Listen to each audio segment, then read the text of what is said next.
মানে অনেকবার ঘোরাঘুরি করেছে।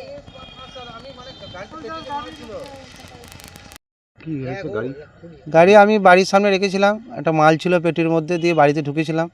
দিয়ে ঢোকার পর চাবিটা গাড়িতে লাগানো ছিল, মিনিট 5-6 মধ্যে আমার বাড়ি থেকে যখন আসি তখন স্টার্ট করে গাড়িটা নিয়ে চলে যায়। গত 1 ডিসেম্বর সোমবার সকাল প্রায় 11টা নাগাদ তাতারপুর কলোনির বাসিন্দা দেবাশিস রায়চৌধুরীর মোটরবাইকটি বাড়ির সামনে থেকেই চুরি হয়ে যায়। ঘটনার খবর সর্বপ্রথম প্রচার করেন ওয়াচ টিভি বীরভূম। খবর প্রকাশের পর বোলপুর থানার আইসির তৎপরতায় মাত্র 24 ঘন্টার মধ্যেই চুরি যাওয়া মোটরবাইকটি উদ্ধার করা সম্ভব হয়। দ্রুত পদক্ষেপে ঘটনার সফল সমাধান হওয়ায় গাড়ির মালিক দেবাশিস রায়চৌধুরী বোলপুর থানার আইসি সহ পুরো পুলিশ প্রশাসনকে আন্তরিক ধন্যবাদ জানান। পাশাপাশি তিনি কৃতজ্ঞতা প্রকাশ করেন ওয়াচ টিভি বীরভূমের প্রতিও দ্রুত সংবাদ পরিবেশনের জন্য। তো বুঝতে পারিনি তো।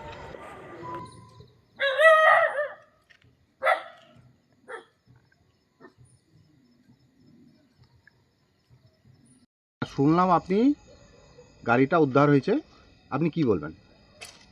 গাড়িটা উদ্ধার হয়েছে, আমি তো খুব ভালো লাগলো শুনে যে আইসি সাহেবকে ধন্যবাদ জানাই, অরিন্দম দেবনাথকে ধন্যবাদ জানাই, আর পেয়ে খুব আনন্দিত হয়েছি আমি। আপনি কি গাড়িটা পেয়ে গেছেন হাতে? না, আমি পাইনি, থানাতেই আছে, কালকে আমাকে দেবে কোর্টে থেকে কাগজ করে। আমি থানা আইসিকে ধন্যবাদ জানাই, আর